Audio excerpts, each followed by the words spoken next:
Welcome back to another episode of Putting Up Points. It's your boy Frank with the gang.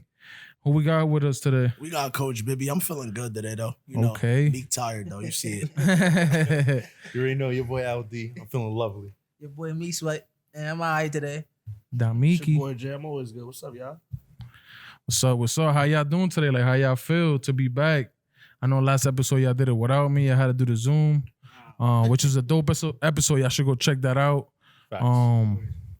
But how y'all doing today? How y'all feel to be back? Man, it's always a blessing recording live in person. Word. Word. I'm good. You feel me?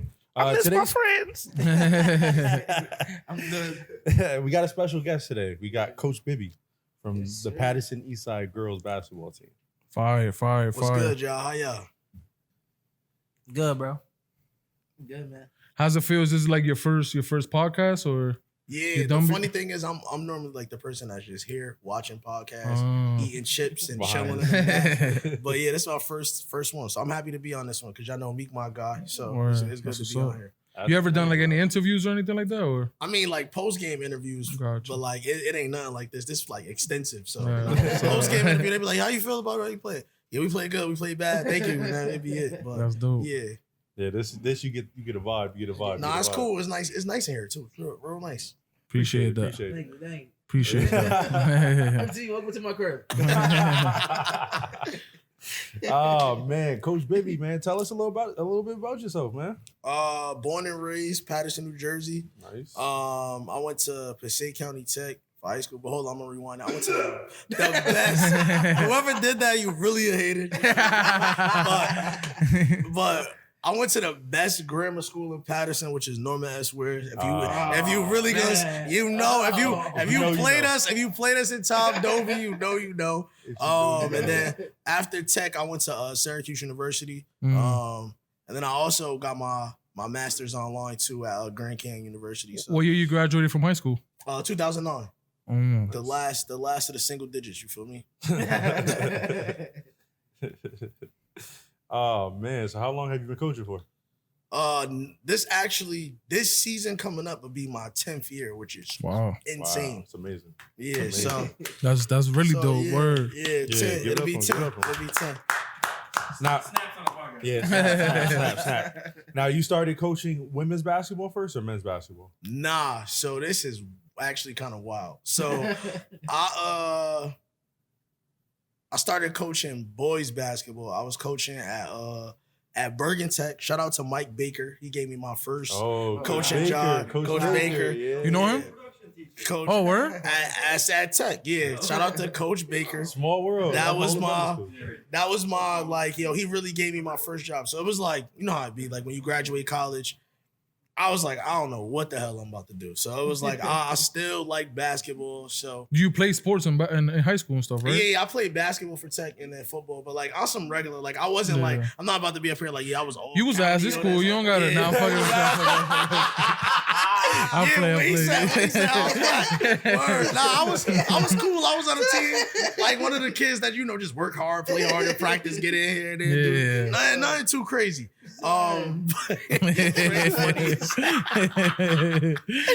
Yo, so I'm about to leave Q. So I'm about to graduate. I'm like, yo, I have no idea what I want to do, but I'm like, I still want to be around basketball. Like, and also shout out to my homegirl Brittany Sykes. She actually playing in the WNBA, play for the Sparks. I always used to talk to her. She'd be like, yo, you should coach, and I'd be like, yeah, I guess. How do you know her? Like, we just went to college together. Oh, okay. So she from Jersey too. Oh, but really? yeah, we just was mad cool in college. Like we used to talk all the time, see each other, students in there. I always used to go to the women's games though. Like I rock. Oh, that's fire. But Syracuse men's basketball was OD. Like when I was there, we went to the 2-3 is yeah. crazy. It's weak now though, Oh, but yeah. but then it was something. yeah, it was something. We went to the Final Four twice when I was in college. So I know that was a vibe, bro. But the women's games used to be crazy. You gotta think Skylar Diggins was in college when I was in college. Oh. So Notre Dame, so it was different. So I used to really be at the women's game, and we used to play UConn. So you get to see Gino and them. Like it was crazy. So in a sense, like just going to women's games kind of put me in the spot I'm in now. But like I don't know. I just literally was like, I ain't know what I'm gonna do. I text Coach Baker one day, like, yo, coach, you still coach at Bergen Tech? And he was like, yeah. I was like, is it cool if I like coach with you? Like, I'm not trying to like get paid or not. I just want to be a volunteer, just be around basketball. And he was like, yeah. So that first year, I literally just did a little bit of everything, help out, nothing crazy. And then the second year, I kind of found my niche. Like I was like a scout. So like I'll go to whatever. We could play, I don't know, like we'll play like Ramsey or we'll play Esau, Kennedy, somebody like that. And I won't go to like the JV game. I'll go to like they varsity game because you know in the hood you gotta play early. So and we playing late. So I'll go to their game, write down everything that they doing. Like sometimes I ain't even gonna cap. I'll sit behind a bench, hear the plays. Like I'm trying to get I'm trying to get every advantage I could get at this point. So when we play this team, mind you, Bergen Tech, we wasn't solid. Like we wasn't that good, but the kids played hard. So it was just like, that was my thing. And it was straight varsity or you was kind of? I was doing a little bit of everything. So I was working with the freshmen. I was working with JV. I was working with varsity. But like, I really was scouting for varsity. Oh, gotcha, so like, I'll send Coach Baker, like my scouting report. He'll look at it. And obviously he'll still have his own. Cause mind you, at this point, I'm like 22. So it's like, if you trust me with everything, cool. But like, bro, you still got to do this. I'm still like learning and getting. That makes you feel good though. Nah, you was probably feeling good as hell. Like 100%. And then like the third year was like the year they was like, you've been with us for 2 years. We trust you. So I was like the associate head coach for the freshman team because the freshman coach was working OD. So like, it was like, all right, he working a lot. Some games he couldn't make. And then I would coach. And we actually was nice. That was probably the best season Bergen Tech ever had. Like varsity wise and freshman wise. I think we was like 17-4 or something. Damn. We beat Eastside. We beat like every team that was nice. Eastside, Tech, but this all freshmen, so it don't really count for nothing. Yeah. But like for me, I'm hype. I'm like, oh, we nice. Like we all right. And then varsity wise, that was the first time they made the states in like 20 years. damn. But we got cracked though. We was the 16th seed. We just got in. Like We that. played- As long as you get in, and that's how I see it. Like, yeah, but then when you play the number 1 seed and they clip you, it's different. Nah, it was It different. hurt your pride, but you there. You made So 100%. I mean, and then like the journey after that is like weird. Like honestly. So You were there when Max was there, Max Xavier? that's my boy. Yo, Shout out to Max Xavier. Max is that dude. Max Xavier was the shooter on the team. Max, that's my boy. Yeah. Shout out to Max. I'm gonna send this to Max. He gotta watch this Yeah, now. shout out to Max. Shout out to Max. Max know what it is. And then after that, like a little situation, nothing too crazy happened. Like Coach Baker just wasn't the coach no more at Bergen Tech. And like they kind of wanted me to stay, but I'm a loyal dude. So I'm like, nah, I'm out. So I just left. And then at this point, I'm like, y'all really, really like enjoy coaching. So I was like, I need to figure out how to coach. So shout out my man's Rel and shout out Gio. Gio was the head coach for the girls at Queen of Peace. And Rel was the varsity assistant at Queen of My Peace former teammates. for the boys, right? So Rel was like, yo, you just coach freshman. I had a good year at Bergen Tech. Come coach freshman at Queen of Peace. this all Queen and Peace is a girls' school. Nah, it's a boys. Oh, it's a boy. Okay, I just That's didn't. what's weird. It's actually close to here. Yeah, it Oh, closed. word? It's in North Arlington. Okay. It closed Oh. down though. So, But this is all still boys, right? yeah, all Okay, boys. okay. So this where it's about to turn. It's about to get crazy. So I go that summer. Actually, I coach AAU with Rel for the first. I'm like, bro, I'm a high school coach. I'm not about to coach AAU. He like, bro, you're not coaching no more, so you might as well do something. So I go coach. This is where the name Coach Bibby came from too, by the way, which is stupid. But so we had practice. Rel like, yo, I'm a coach. I think he was coaching like the 16s. I was coaching like the 15s. He's like, yo, you got your own team. I'm like, all right. That's cool. lit, bro. I'm like, all right. That's all right, lit. cool. So the first day at practice, everybody doing drills, da-da-da-da. They bringing in, he like, yo, this Coach B, because that's what everybody used to call me. Like, I'm not about to be Coach Pilgrim. I'm not my pops. That's why. I'm not doing that. So he like, yo, this Coach B. And you know how kids is. Kids crazy. So one of the kids, he was like, yo, you look like Mike Bibby. I definitely don't look like Mike Bibby though. Yo, So no offense. This whole time I thought Bibby was your last name. I ain't even get a hold you. I thought that's where it came from. So the kid Damn, that's dad was crazy. like, yo, yeah, you look like Mike Bibby. We about to start calling you Coach Bibby. And That's literally, lit. It just literally it stuck. Once the parents start calling you Coach Bibby, Yeah. I'm like, I bet I'm Bibby now, I guess. So I go to Queen of Peace now. We like at that time there was mad uncertainty. They didn't know if it was gonna close, if it was gonna stay open. So boom. I'm the freshman coach. We have no freshman team. Damn. So now I'm just working with JV and varsity, like the beginning of the season, and then like a situation happened. Nothing crazy, but like a situation happened. I'm not coaching boys no more. So that situation happened, let's say on a Friday. I get a phone call Saturday morning, like, yo, what you doing? Gio. I'm like, I'm home. Like, I'm chilling. Like, I know you know. Like, and they're like, yeah. He like, I want you to come coach girls. I'm like, girls? Like, yo, legit my reaction. Girls? He like, bro, like, I'm telling you, coaching girls, he's like, the same thing. It's just no dunking. Like, fundamental. They play hard. He was like, our team, we high level at the time. That team was ridiculous. We had 8 girls. 1 girl got hurt, tore her ACL, but all 7 went D1. Like the whole team. So so like so I like, you know what? Bet. So I go, and then literally I've been coaching girls ever since. But that year was insane. Like all 7 of them went D1. We had Raven Farley. She's a McDonald's All-American. Like we had Asana Alexander, who played for Temple. Like our team. Our team was different. Like that team was different, and we ended up winning a state championship. We beat Saddle River Day in the chip when they had Michelle Shador, and she scored like 3,000. Damn. So like bringing buckets buckets for everybody, legit. You get buckets. You get a bucket. Bro, like that's like you ever watch somebody warm up and you like, oh.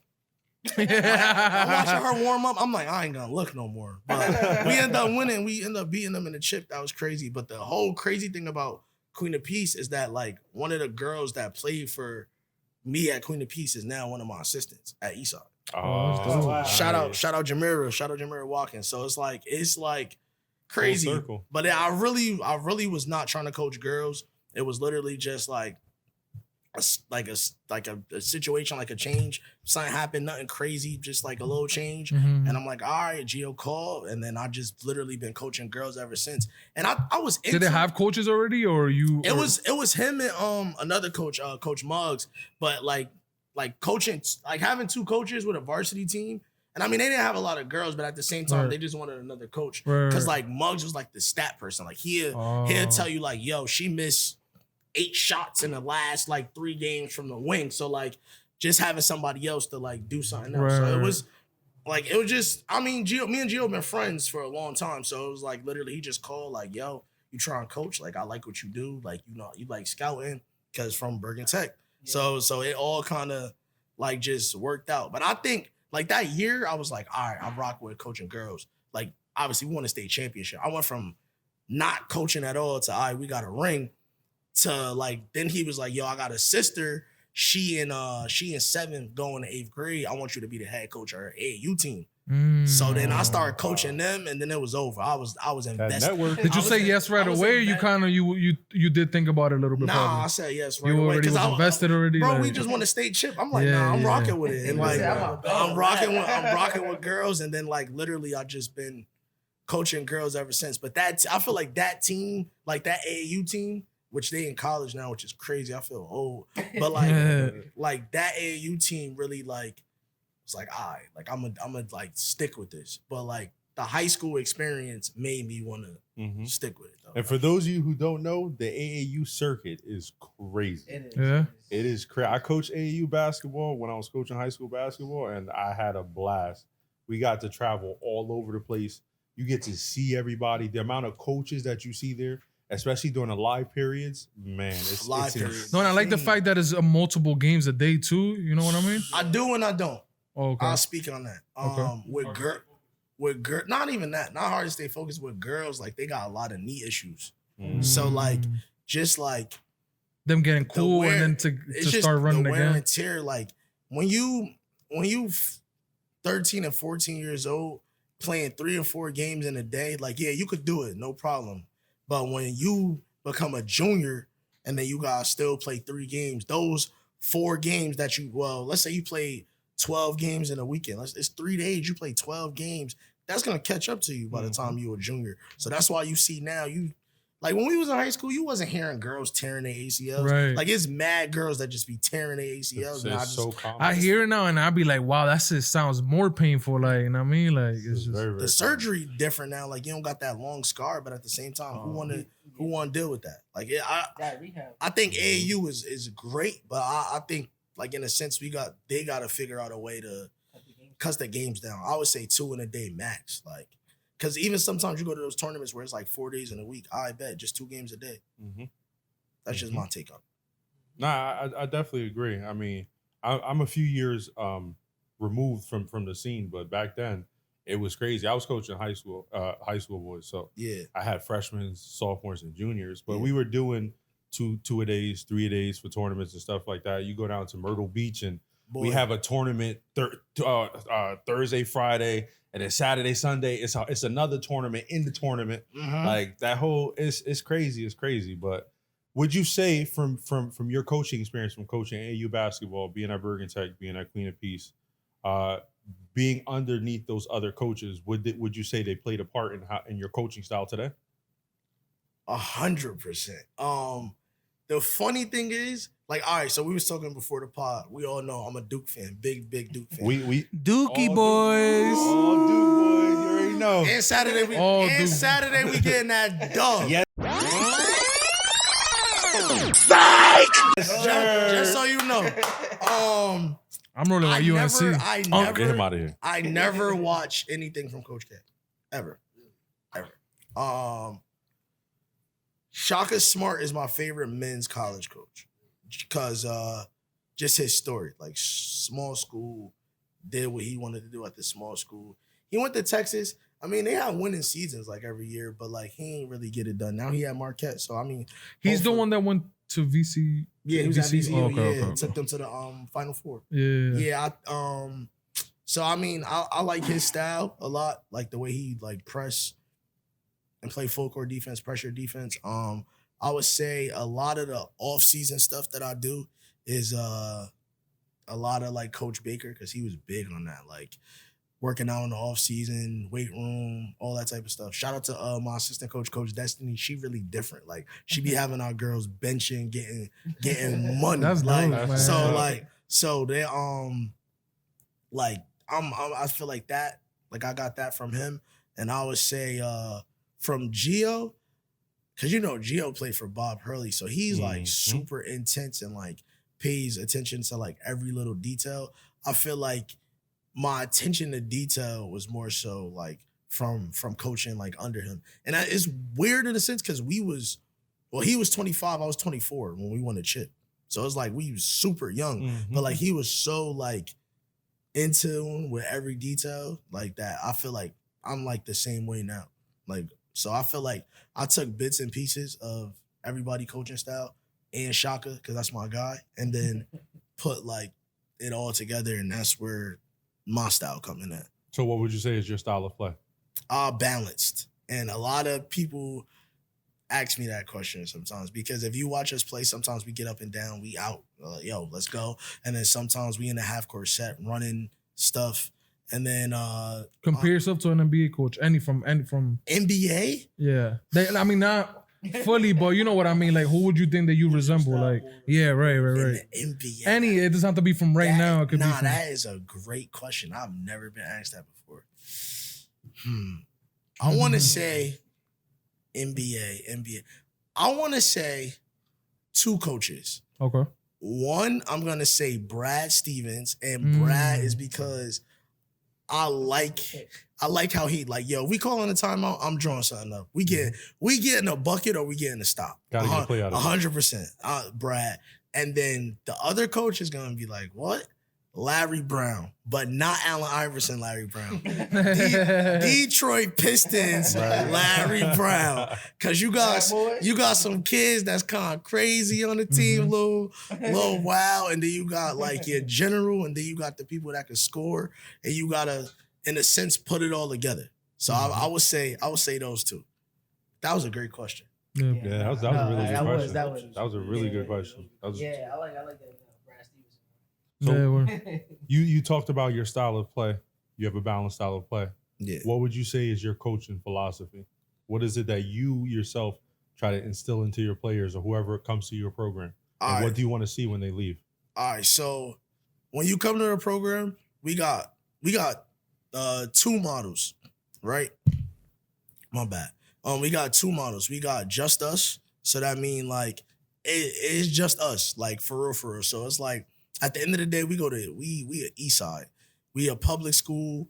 Not everybody go to the same school because in Patterson you got academy, so we spread all out. You got kids that like leave their academy, then gotta walk to East Side. You got some kids that'll catch the bus from where they at and come to East Side. So nobody got to deal with what we deal with. So it's literally like just us. So it's like, and you know how it is. Sometimes you go to these schools, you look one way and the schools look another way and the refs look another way and you ain't gonna get every call that you want. So Absolutely. that's our motto, just us. Like at the end of the day, we won't worry about what people saying outside the program or outside the gym. Is literally just us. That's 1. And then 2 is we over me. If you look on NJ.com. Me right? over me, you said? No, we. We over me? We over me. Not me over what? Nah, that's what I was like, what? What did he mean? Like, what? Wow, selfish. For Nah, that's what I was like. That's that Kobe mindset. Nah, I'm just playing. I'm over myself. Nah, so we over me. So we, Nah, you different, Frank. I didn't really get. That's why I was like, wait, what? Frank Me over said me, there's no like- INT, but there is an ME. That's the most that's that shot thought process ever. Kobe told me You that. be- And my boy Mello said that. yeah, Nah, Melo you mean- definitely taught you that. Julius Shoot, Randle. Melo not passing. So with us, it gotta be we over me because a couple of things. If you go on NJ.com right now, right, and look up Patterson Eastside girls basketball, you're gonna see one girl with 200 points. You're gonna see one girl with 189 points, one girl 124 points, one girl 100 points, and one girl 150 points. We had like 7 kids score over 100 points. Now, if you go on NJ.com and type in whatever, school, whatever, it don't matter the school, you're gonna see one girl 450 points, one girl 80 points, another girl like 100. Like we predicated on, like, at the end of the day, it could be anybody night, and we with that. So if it's your night, you gonna get the ball, and that's how we gonna play. So it's always gonna be we over me at the end of the day. And I mean, like you said, when they leave, it's funny you asked that. I talked to my assistant coach, Coach Dre. He goated, like, yo, I can't do nothing without Dre. For real. If I, like, yo, I'm telling you, I can't. I call him. Shout out to Dre. I call him too much. I don't know you, Dre, but shout out to you. Yo, I call that man too much. That's my guy though. He be holding it down. I've known Dre for a very long time. So when you leave Eastside, couple things. One, you go to school. Yeah, I say this to parents all the time. Like, my job is to get your kid in school. And not every girl is a Division I player. Not every girl. Thank you. Not every kid is a Division I player. Some kids are D2 players. Some kids could go to NIA school. Some kids got to go JUCO. Whatever you have to do for you, you're going to go to school when you leave. That's 1. 2, you're going to be a good person. And good person should have been first. But in retrospect, like, you're going to be a good person. Like, we got nice kids on the team. But when we on that court, like, we about that action. Gotta bring the dog out. Yeah, 100%. And then the last thing I would say is that you'll be ready to play at the end of the day. We play a tough public school schedule. We play a tough non-conference schedule. Like, when our schedule came out this year, we had like a mid-COVID break, like during the winter. Yeah, because like it was literally like one person got COVID, and the whole team had COVID. So it was during that time of December where everybody was just getting COVID. It was like that. So, but when our schedule came out, we had 5 teams that was ranked in the top 20 in New Jersey on our schedule. So it's like, you're gonna play a tough schedule and you're gonna be ready to play in college. Like, and it doesn't matter what level you go to, like I said. So if you going to a JUCO, you're gonna be ready to play JUCO. If you go in D1, you're gonna be ready to play. Whether it's like you going in to be a contributor, whether you going in to be a practice player, you going in to start, you're gonna be ready. Because at the end of the day, we doing everything that you do in college. We lift during the season. You watch film during the season. Like, you got study hall during the season. So it's all the same thing. I respect that. That's dope. That's dope. Especially, I've seen a lot of coaches that they don't prepare their players to play at the next level, and that doesn't benefit them. I feel like all coaches, like you said, they should definitely be preparing their players not only to play but to exceed at the next level. And not everybody's a Division I player, like you said. Not everybody's a D2 player, but there is a program for you somewhere. Mhm. You just have to find that program. And if more people instill that mindset that, all right, I might not be a Division I player, but just because I'm not a Division I player don't mean that I can't exceed and get to a professional level. Bro, There at the are end of the undrafted players. Yo, it's really funny. Like I seen a post the other day. It was like, if you go D1, you a stud. D2, you a stud. D2, like it don't matter because at the end of the day, if you good enough, they're gonna find you, one, and then two, like not everybody is meant to be a professional athlete. Like your experiences of playing basketball is gonna teach you so much more about life than just what goes on in between those four lines. And I tell my kids that all the time, like, because I know I'm intense. Like I be yelling at them, I be talking crazy to them sometimes, and they be looking at me like they want to fight. And I get it. I get it. I'm a little crazy, but like at the end of the day, you might have a crazy boss. You might have, or if you don't get along with a teammate, you got issues with a teammate. Like you might go through that. Like that's you having a problem with your coworker. It's all gonna be the same exact thing. It's just gonna teach you about life, because I feel like a lot of stuff that I learned as a young kid was in sports. Absolutely. Like For sure. teamwork, like being a part of a family, like all of that stuff. I feel like, and you learn how to be a leader and you learn how to be a follower when you on a team, because not everybody can lead. And a lot of times, like I'll even use a couple of my kids. So I got I have no seniors, right? So I have 6 juniors right now, right?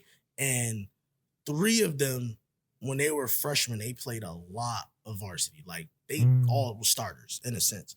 But I will always tell them, right? One of my kids, like the first, like it was like the second practice, we like, oh, bring it in. All right, everybody put their arm up. And she like, east side on 3. I'm like, what? No. I was like, you not a captain, you not a leader, you a freshman. Like, what you doing? I was like, you need to learn how to follow before you can lead. And then I turned one of the seniors to break us down. But I'm like, even though she did that, I'm like, oh, yeah. I respect that. When it's her time, she gonna be ready to lead. But I'm like, nah, I'm not about to just let you come in here day 2 of practice, breaking us down. You ain't even score a varsity point yet. So like, but I think you just learn a lot. Like you really do learn a lot from just playing sports in general. Absolutely. I mean, and you build lifelong bonds. You get to network crazy.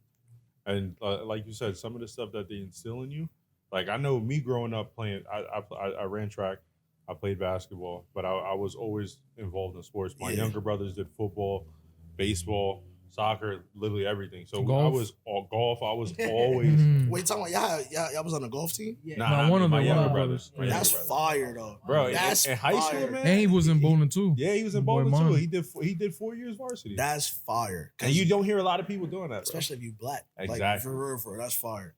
Exactly. So He like, was the only one, I think, if I'm not mistaken. Yes, right? he was. Yeah. He was. What school you went to? We went to Manchester. Oh, all right, I respect that. And what school he went to? He went to Manchester. Oh, yeah. all right, true. So, Coach Bibby, you spoke about how you started off as a boys basketball coach, then you transitioned into coaching the girls team and women's basketball. What would you say is your biggest challenge coaching from boys to girls?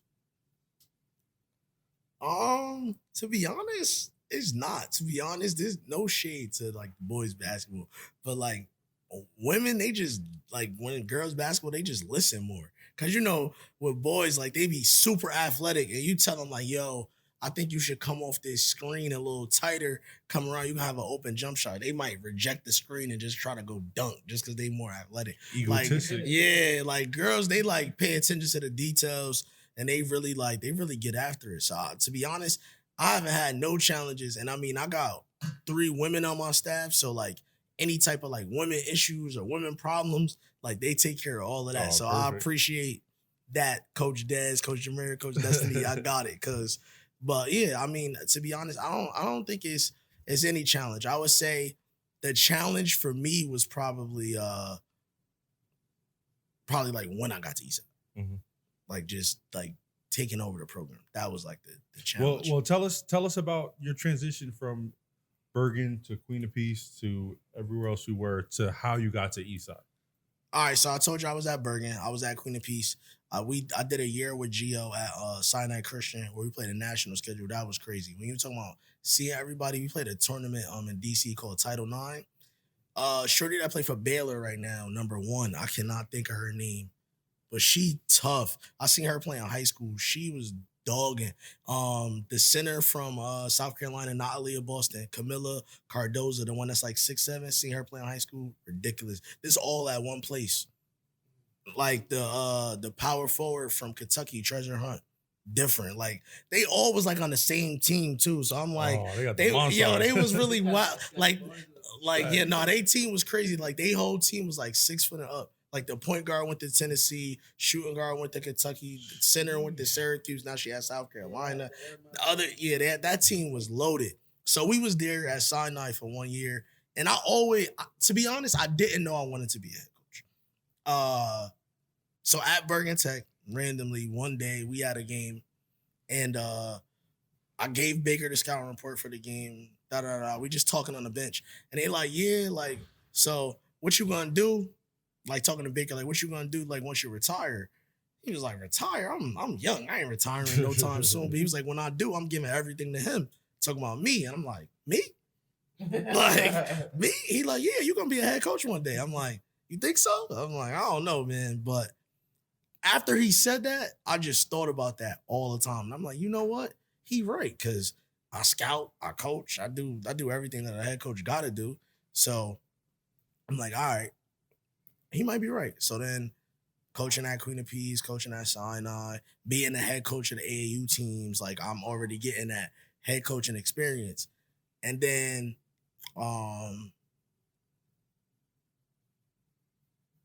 it was just random. So I was somewhere with Rel. We just out chilling, and RP Dr. Gerald Glisson, he the GOAT.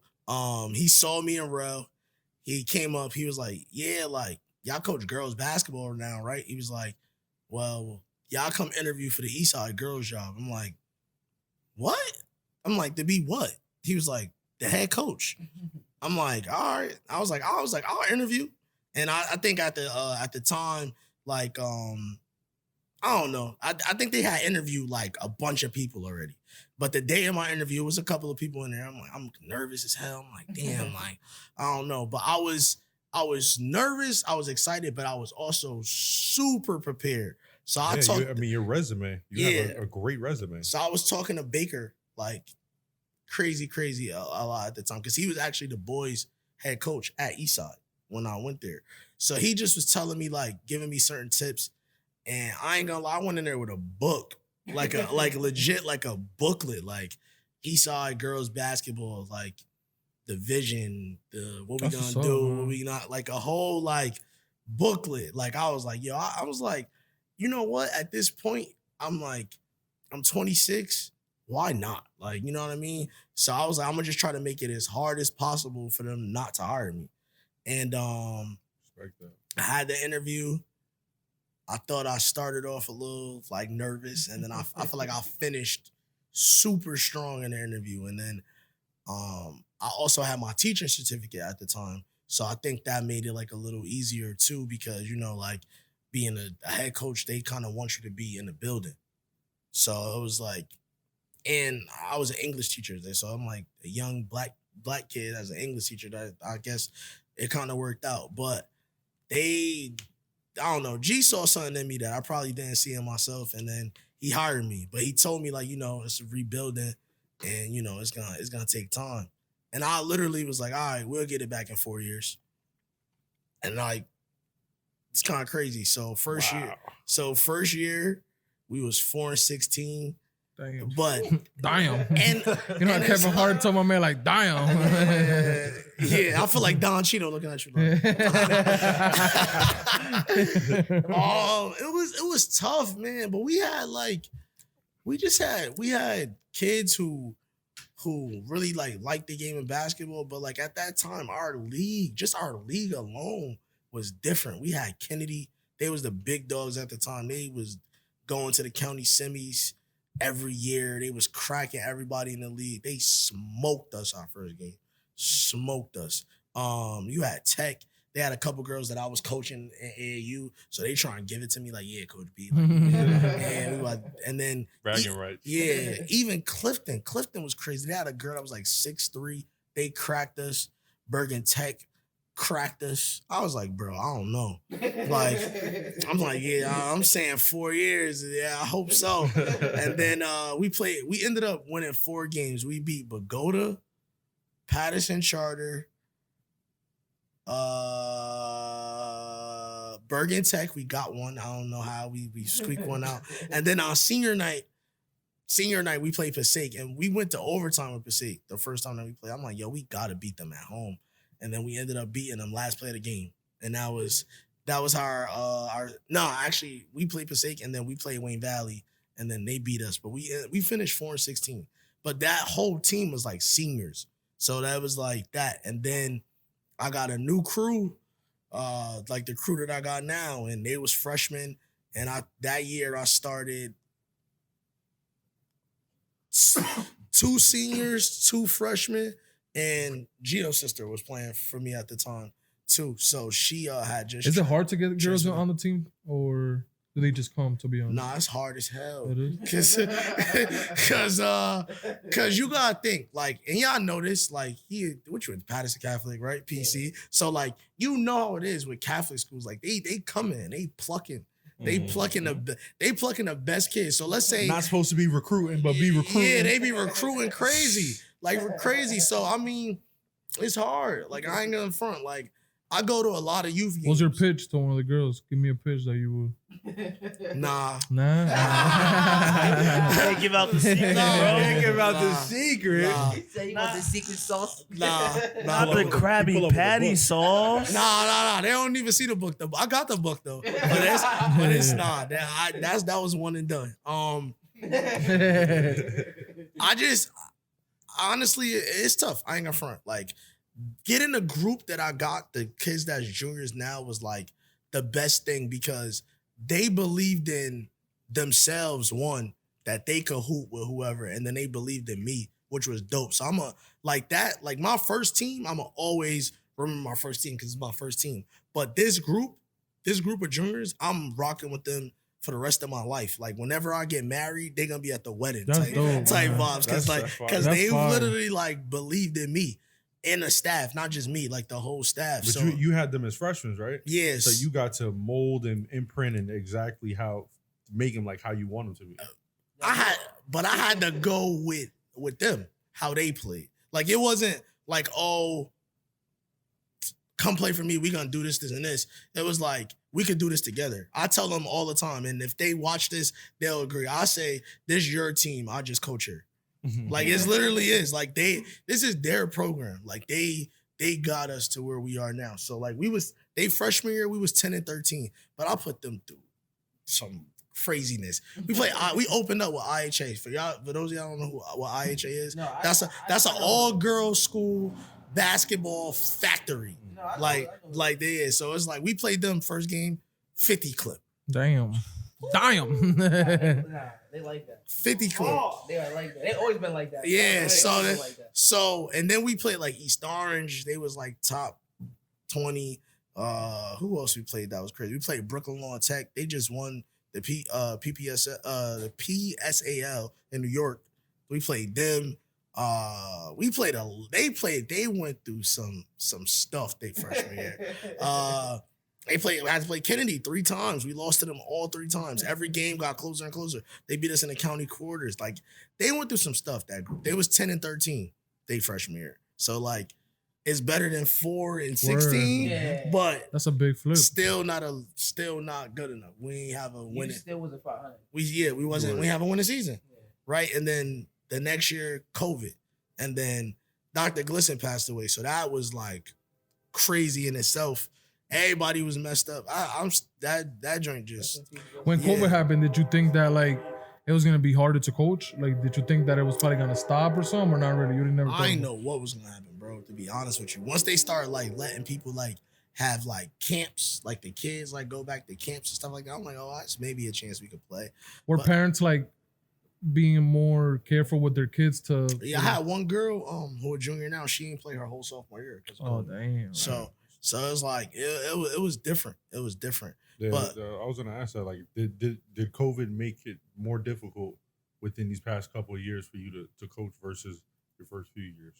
the first 2 years was like whatever. Like, yo, we working out, we doing this, we doing that. It don't matter. Ain't no restrictions. But then after that, like, I ain't gonna front. Like, once they like cleared people to like, do stuff, like we literally like worked out outside, like spread out 6 feet apart, like just work on your handle, shoot. Like, it was really like crazy. And like this day sophomore year, so it's like we had to like, in a sense, like, I don't know. It was like we did everything from scratch. Like everything was like brand new because it was all new protocols. Like it was no jump ball. Oh damn! It was.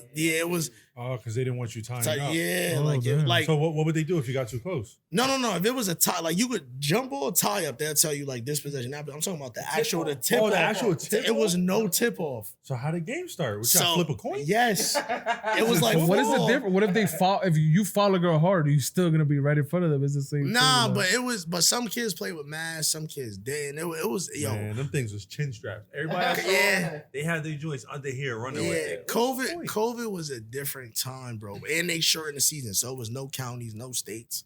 We only played 14 games. The only thing that you could play for was the league. So that year, having 14 games, we was 11-3. We won the league for like the first time since like 2015. So that was big. And Were you allowed to have fans or? Nah, it was no fans. So everything was on. So And it was like, quiet. it was like, you had to create your own energy. No cheerleaders, no nothing. Like it was, like literally just practice. You the rep. But I ain't gonna front though. That was pure basketball. It was in a sense, it was kind of cool because it literally just you, your team, the other team, the refs, and that's it. Like, you know how it be. You be having a parents in the stands. Oh, man. Shoot the ball, Jeffrey. Like they be wilding, like so for some kids who parents be on their body, like they was cooking. They might have been scoring like 15 a night just cause my mom not saying nothing, my uncle not saying nothing. Or you even got some people who got boyfriends, girlfriends who be in the crowd that be bugging. So like it's literally just No pressure. Yeah, just hoop. It's facts. So we ended up winning the league. That was dope. And then this year they was like, all right, we gonna kind of bring everything back in a sense. Some games limited seating. Once the counties and states came, it was up. They was like everything rock. Oh no, I was there. And then this season was different. Like it was like, so that COVID year, it was like, all right, we want to win for G, right? We won the league. So, but at the same time, it's like, all right, you won the league. Like you don't really get nothing for that. We got a nice plaque. It's sitting in the gym. It's cool. And I got the team hoodies because they earn that. Like you ain't do something for a long time, you deserve to be rewarded for that. Absolutely. But then this year it was like, yo, like y'all been talking about winning the counties since y'all was freshmen. So it's time. And like if you pay attention to girls basketball or pay attention just in Passaic County, you knew already off the rip Wayne Valley was going to the chip. Yep. They got always. They got Always. They had four girls that was over 6 foot. Ask me how many girls. They're tall as hell. Yo. Ask me how many I girls. walked in the gym, I was like, Ask me how many girls we got. That's 6 foot. They got the moms. How many? We got one, and she not even 6 foot. She 5'12". She at home watching. It's like, yo, Coach Bibby a hater. No cap. She calling me a hater right now. I'm coach. Facts. So we was on they probably wasn't on a collision course because they probably just thought they was gonna scrape everybody. Which, in a sense, I get it. I mean, it was their 4th year in a row being there. Yeah, so OD. understandable. Like, yeah, so it's like, we was on a collision course. Like, we ain't want, and I could say this now, but I would never, like, before, like, they'd be like, oh, how you think you're gonna do in the counties? We'd be all right. And they gave us the number 3 seed, and we had like, I think Wayne Hills had like 2 more wins than us, but I think we had 1 less loss than them. And we got the 3 seed. It is what it is. Like, all right, cool. You still got to play the game, right? Mm-hmm. So for us, we ain't want to play nobody else like but Wayne Valley. So like when they was playing their games, we like, yeah, Wayne Valley, like, win. Good. And the funny thing is, one of my mans, he a coach like for one of the teams that they was playing. And it's not that I wanted them to lose, but I just wanted our team to be able to prove that we was really good enough to do it. So I'm like, I bet. Wayne Valley, yeah, y'all won your first game? Bet. We won our first game.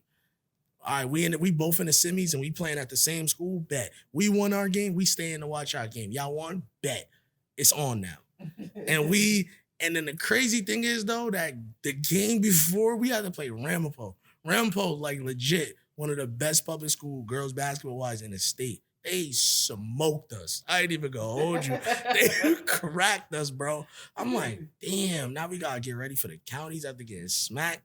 But, like, the girls, they just, I don't know, they took it for what it was. We lost, and then we had 3 days to get ready. And I ain't gonna front, they was locked in. Like, and we was beat up all year, so we had, like, girls missing games left and right just because they was hurt. And then they thugged it out.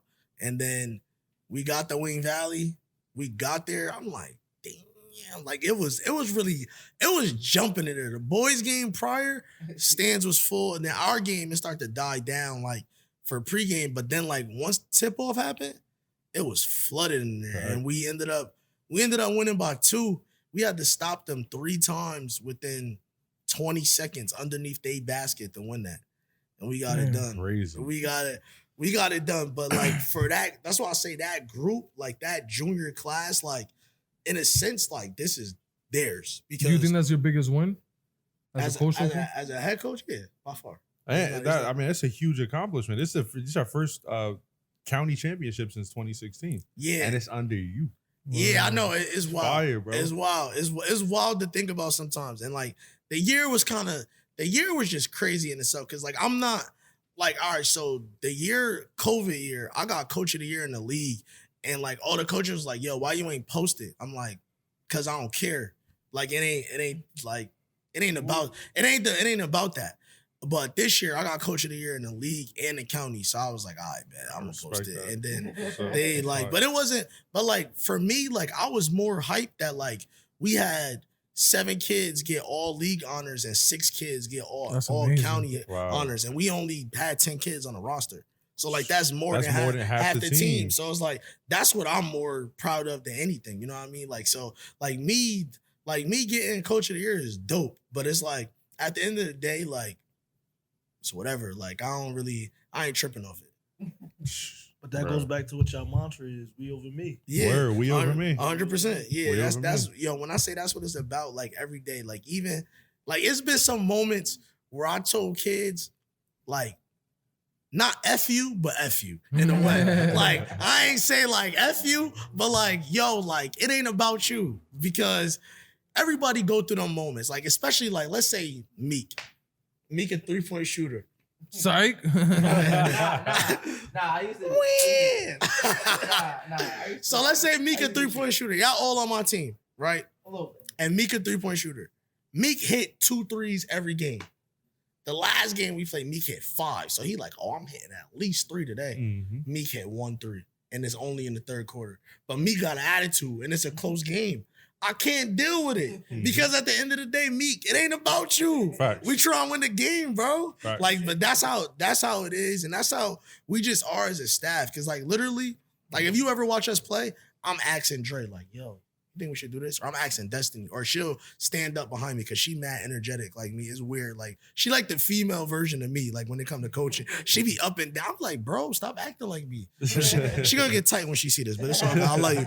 But like she'll tell me like, yo, do this, or like Coach Daz will be like, yo, I think you should do this, and I'm listening because at the end of the day, I'm coaching and watching a game, but they probably see something that I don't see. So it's like at the end of the day, just because I'm the head coach, I'm not the main person. And if you watch us practice, like the assistant coaches in a sense run practice. Like if we doing like bigs and guards and stuff, like they down there, I'm just watching everybody. Like the most I'll probably talk is like if we BSing, because then I'm gonna start yelling and we gonna have to start running.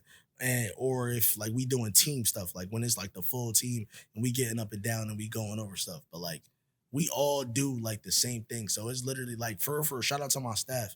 Cause like it's literally like everybody got a job, everybody do their job, but then in a sense, like not everybody could do everybody's job. Cause, bruh, Dre job, he different. This man be taking stats.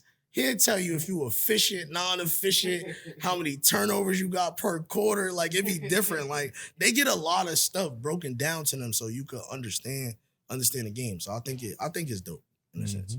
Mm-hmm. And I mean, I think it was pretty dope. I was looking up some stats on the team, but your all-time record for Eastside in the counties is 16-2. Yeah, that don't got nothing to do with me. Shout No, out not you. Shout out. East Patterson Eastside all-time record is 16-2. Shout out, look, we can go to coaches. You go shout out Ed Black, that's goated, Ray Light. And then you gotta think about who was playing for Eastside.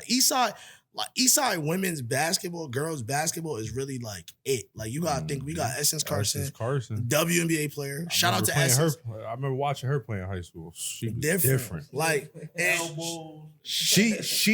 she played like the guys, and not to say that women don't play like men, but like when it come down to watching her play in high school, she would literally be cooking everybody. Yo. She hit you with the body, she hit you with the jab step, she would pull up. She was scoring on every level. Nah, shout out Essence. Essence big time, and she's real. Like for her to be a WNBA player, somebody who worked like in music industry, she be on mad podcasts, she be on Uninterrupted, she be on everything. Like she's still, what's up, pull up? She's still like hit the girls up like the day before the chip. Like I still like nobody has seen the video but the team, but she sent the team like a whole like video the day before the chip. When we won the chip, she was on FaceTime with the girls. Like she meet with our girls before every season. Like we have our preseason meeting with Essence. That's fire. So it's like the alumni really hold it down. Like they, and like I said, you saying 16-2. So you got Essence, you got Sasha Lowry, Shadeja Green. Then you got my assistant coach, Des Salas, who was the point guard on the team when they had like Taylor Brown, Ciara Gerald, Nita Adams. Like they was getting buckets, all D1, D2 players. Like, and then another person that come back. Precious too. Precious was nice.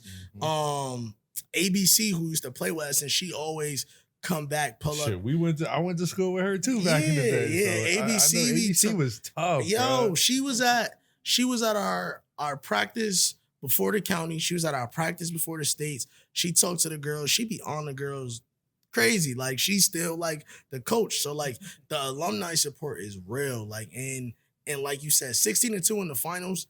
That's crazy. I want to know who beat us in the finals. I have to look that up. But like they like Eastside is to me. That's a record too. Yeah, we got the most. We got the most That's a record. county championships, boys or girls. Stamp that.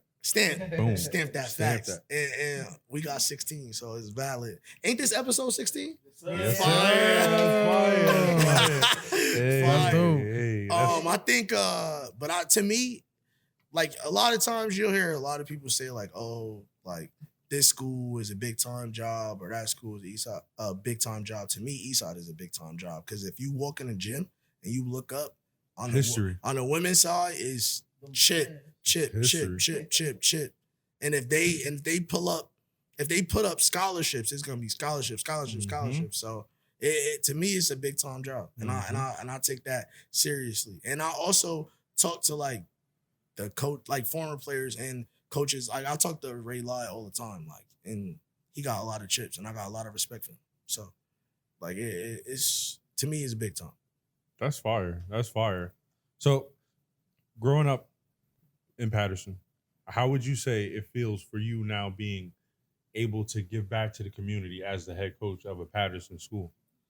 I think it's fire. Like, I don't even know. Like, that. I think it's dope. But I do stuff with, like, recreation all the time. Shout out Benji Wimberly. Shout out Justin Wimberly. That's my bro. Benji. He do a lot of... the Wimberleys are great, man. Yeah, Just do a lot of stuff with Zone 6. So I actually did this is before COVID. I did a free girls basketball clinic at Eastside and just, like, got the girls, like, medals. He helped us get shirts and all that stuff. That's fire. Like, for the girls. And then, like, this past fall, I did a fall league through recreation. So shout out Benji. He was able, get us, like, a gym. And then we had like an 8-team fall league, and the girls was able to play, get ready for the upcoming season. So, like, I think, like, us, not even me, but, like, us winning the championship for the city was fire. And, like, it was real because, like, like even like Eastside and Kennedy, like it's a rivalry. Like it's up on site whenever we play each other. But like the Kennedy coaches was there. They showed mad love, boys and girls. Like everybody in the city, like just showed love to the girls and to the team. Because at the end of the day, we was the underdogs. Like, and you know how it goes. Like when you the underdog, nobody think you could do it. But that's why our mantra, just us. And I mean, as far as like the city, like I just feel like. Me personally, like I'm just a Pattersonian, like in a sense, like through and through. Like I grew up here, I still live there to this day. I work in the Patterson public school system, which I'm a product of. I work with Patterson Recreation, which I was a product of. So I think it's just important to just keep doing what I'm doing, and then as far as like giving back, like still trying to do the girls basketball clinic, if it's possible and feasible. Like I feel like. That's just so important because at the end of the day, they just posted something on ESPN too. The top 5 NIL people, like the college athletes that got sponsorships. 4 of them is women. Oh, nice. And the other one is our boy from Duke. What's his name? Paulo. Paulo. Yeah, he third. Yeah, Paige is one of them, right? Yeah, Paige number 1. Paige got stock. I call her Paige Bucket. Yeah, that's Paige Bucket. She got not to cut StockX. y'all off, but y'all see what she did with her StockX? She bought her whole team like rare What? kicks. Yeah, That's they got what's like up. Pandas, Jordan 4s, all types of crazy. Because that's who gave her the. That's the what she NIL. sponsored by. So she Oh, went that's down fire. there like StockX wish list and bought all their top kicks. They better be real kicks now. Just You know, StockX, they got verified. Nah, I know. that's I heard some fire. rumors now, but yo, y'all want to sponsor? I ain't gonna talk. Right. I ain't gonna talk I about do this. need some more film. Word. Nah, it's good. It's good feats all around this Yeah, joint. y'all got man. the heat out. I didn't get the Jordan memo. My fault. I didn't get the Jordan memo. Yo, yay, send my man all the Yeezys. Word. Yo, facts, yo. Hook it up. Keep repping. Wee. Oh, my bad. Oh man, I love the way that the direction of women's basketball is trending and heading. Mhm. I feel like there's a lot of big time NBA athletes who's now backing the sport. Who's really Kyrie. I mean, the late great Kobe Bryant. He was really spearheaded and trying to make a big direction, a push in a positive direction for women's basketball. So I'm really excited where it's heading and the direction that it's going. What would you say is something that people should or not people, or what would you think that something is that they should apply to the sport that would draw more attention to it? To be honest, I think people just gotta watch it. Like if you watch women's basketball is mad exciting. I find myself It's actual watching basketball. more women's basketball, obviously because I'm a girls coach, but at the same time, I watch more women's basketball than I do men. Especially like NCAA tournament was lit. Like y'all just talking about Paige. Paige was going She went crazy. bonkers in the fourth and Nuts. overtime. I would say honestly, just watch it, support it. Like y'all see how the NBA always be. The crazy thing is I almost wore my WNBA hoodie earlier, the orange joint. But you see how all the NBA players be wearing the WNBA hoodie. Like support it, bro. Y'all buy. We just talk about Meek Fear Gods, right? Y'all buying Essentials hoodies all the time. They got black WNBA hoodies. Bibby, you talked about when you first started coaching, you started off as essentially a scout. Yeah. From scouting, you got into actual coaching. Mhm. How do you prep and game plan for upcoming teams with that background? Do you use that to your advantage? Oh, 1,000%. I mean, like everybody right now, if you're in high school, you got Huddle. So it's like we use Huddle. We watch film as a team. I probably watch more film than anybody. Like I'm always watching film. Like if I got time to watch film, I'm watching. I got film on my iPad, my laptop, my phone. I'm always watching film. So it's like our kids get a scouting report for every game. Like they know what the other team is doing. You just gotta go out there and execute. At the end of the day, try to get the kids everything they can to win the game, but they still gotta go play the game. So I feel like, yeah. So I use my stuff as a scout to, just give our kids what they need. But it's not just me. Everybody scouts. So like literally all our coaches like will scout. Like it just depending on we playing. Like we'll just in a sense just take turns. Like all right, I got this game, you got that game, I got this team, you got that team type of thing. We just break it down together, and then the kids get the scouting report, and then we go from there. That's dope. That's dope. Now, as far as like prepping some of your kids for college, do you run like for defense specifically? Because for college basketball, it's a lot of run and gun, but some teams like to play zone. A lot of teams like to play man to man. I know high school coaches, a lot of them like to play man to man because they like to prepare their kids for the next level. Do you implement that into your coaching style, or do you zone a lot, run man? How do you? For us, the past 3 years we played a lot of zone, but we throw some little trickery in there. I ain't gonna say what, but yeah, we throw a little twist and turn on it. But we play man I would say this year we played man probably more than we've ever played man since I was a coach, and it's that for that reason. But at the same time, like we got to get prepared for college, and we still got to win the game. So at the end of the day, we're going to do whatever we got to do to win the game, whether that's playing zone, playing man, boxing one, whatever we got to do, we going to do it to win the game. Boxing one, oh man. Yeah. If you get that run on you, just know you a bucket. Oh, they had the boxing on you? Oh no, I wasn't that type of player. I I was a person playing defense on a boxing one. yeah. I wasn't a boxing one type of player.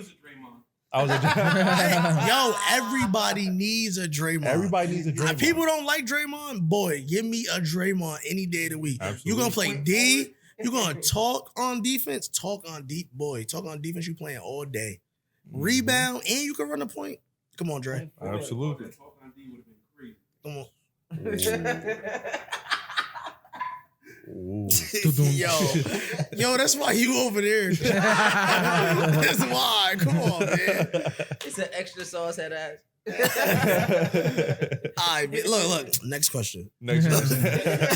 But not coming off of a championship season, you guys didn't accomplish what you wanted to in the States, but you got it done in the counties. Yeah. In addition to winning another championship, does your team have any other goals? And if you do, what are they? It's a secret. That's It's a secret. It's a secret? Yeah, I can't tell you. We talked about it in the locker room after we lost. And we talked about it probably like a week after 2 days after when we had our exit meetings. It's a secret.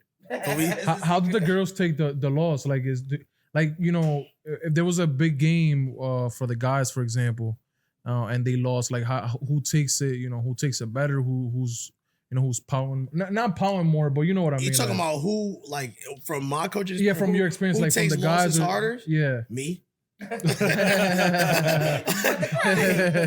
Me, because no lie, like if we win, cool. If I hate losing more than I like winning, 100%. So me, but gotcha. Losing in the States, that was heartbreaking. Yeah. I saw it. Like it was.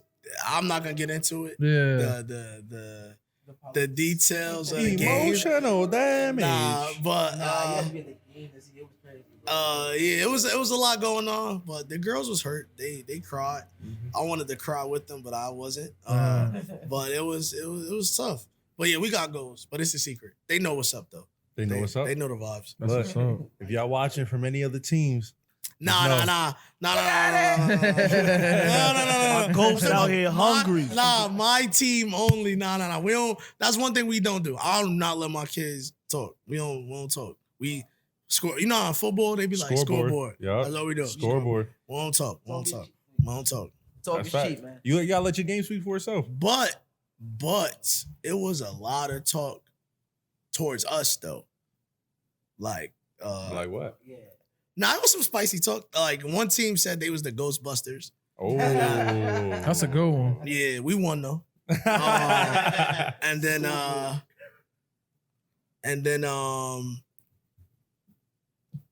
somebody else said like they deserve something over us, and it was just little stuff. But for me, like I'm like, I bet. Like I tell the kids everything. Like I'm that guy. Like, oh, yo, this person said you don't got no left. Like, that's me. Like, yo, go ahead. Gotta give him that fuel to the fire. Yeah, always. That's me. That's what I do. But like, I don't let them talk. Cause like, especially nowadays with kids, it's social media. Like, you could put up one story like, oh, we gonna crack this team. Then you show up and now you down 12 in the first quarter. We don't got time for that.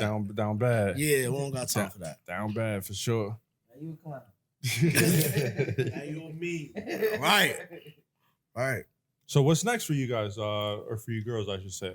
Right now, I mean, I tell all our girls to play other sports. So a lot of our girls play softball. We got some girls that run track, and then a lot of them playing AAU. So I'm gonna coach a 5th grade team more than likely, but at the same time, Have you ever coached that young? no. Is it boys and girls? Probably, right? Nah, Probably, just girls. Just girls. Yeah, Bro, it's tough. yeah. I'm looking forward to it though. Yeah. Mad jump balls. Mad jump balls and missed layups and Look, I'm looking forward to it though. I need some patience. I need some more patience. So like when it's time for me to have a kid, I can have more patience than I have because my fuse, I be losing it. I'm crazy. Well, Like- you will definitely get it with coaching that for Yeah. sure. So for I sure. mean, if it happens, it should happen. But if it happens, it should. I'll be doing that. But I'm gonna go see That's my what's up. kids play on the circuit and just What do you usually do during the off season? to work.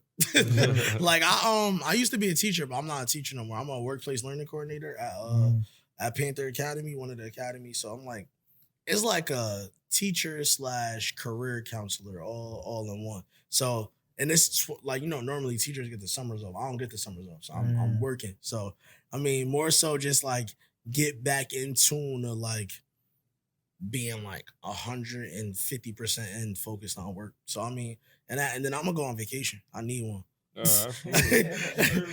Yeah. So yeah, I mean, but other than that, like just watch my girls play and just chill and then focus on work. That's really it. Do you have any summer, spring training and stuff that you have going on? With the We girls? can't work them out until it's like a dead period. Technically, we all know the loop.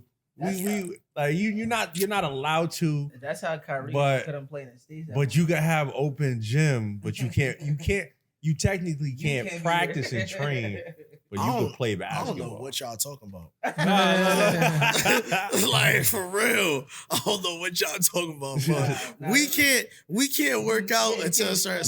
you cannot. So the kids gonna be playing summer league for high school. I think that's starting like June or whatever. And then after that, I can't work them out, so they ain't gonna be working out. And then they got they'll go to like we follow the rules. Nah, you Eastside, follow the baby. rules out here. And then they're gonna go. They probably do some like strength and conditioning training, and That's then dope. it's like a time period where you can't work out. So we'll definitely be It's working. like out. right before the fall, like when Yeah, that stuff. Yeah. like- But it changed like yearly with the NJI. Say they always change stuff, so you just gotta read it and just follow it. But when it's time for us to work out, we gonna work out. We gonna get it in. And then those kids that's juniors, they seniors, and it's scary because. As one, we ain't gonna call it the last dance, we just gonna say one and you done. Cause that's literally what it is. So it's like, we gonna give them every opportunity to accomplish whatever their goals are. And like as a coach, I don't like to say, oh, my goal is for us to win state championship. Nah, like what y'all want to accomplish. Y'all tell me, and then I'll figure out how to help y'all get that. That's dope. That's dope. I respect that. That's fire. That's fire. I mean, I definitely applaud you with the job you're doing with the girls team, Appreciate man. For that. sure. For sure. You're doing your thing. I mean, you definitely seem like you have a great head on your shoulders. You instill the right confidence and principles into these girls. So Yeah. excited. Yo, I'm gonna say one thing because I don't think I said this. I think I did, but I think it was off camera. Our fans this year, when they was letting us have fans, was lit. Like how we was talking about growing the game, bro. Like the fans at Eastside was lit. Like we had a couple. Like we got this one girl on our team. Her name Kool-Aid. Yo, her family they pop out. Like I saw that. They call it Kool-Aid for a smile, right? I went to school with her brother and her sister. Yo, her family pop out. They be like 30 deep. And then like That's everybody No, they else. travel too. Nah, yeah. Remember, I went to Union City. I'm like, yes, I'm like, that's wild close to me. I pulled up the whole. Our fans was pulling up like no lie. My mom, she really different. Like when I was playing, she'd be like, she was working OD, but like she'll be at like all the games. But like yo, she be getting there early. She be having to eat. I'm telling you, that's because he was ass, so she was like, I ain't got no time to watch this boy. I gotta work. We Boy got out there getting 13 points on 19 shots. We gotta get Frank stats. We gotta get Frank stats. yo, I get. chill. My boy Frank a shooter. From where? No, I can shoot for 3 now. Side Yo, I'm a spotter. My boy got Green the light. blicky. You bugging. Yo, spot up. We gonna show in the video after this. My boy got the blicky. Not the old one though. No, no, no. I play. It's on the sidekick. Nah, no lie. Nah. Frank got it. Frank top 5 funny, bro. Yo. If your dream wasn't on Bowler's Life, you wasn't there.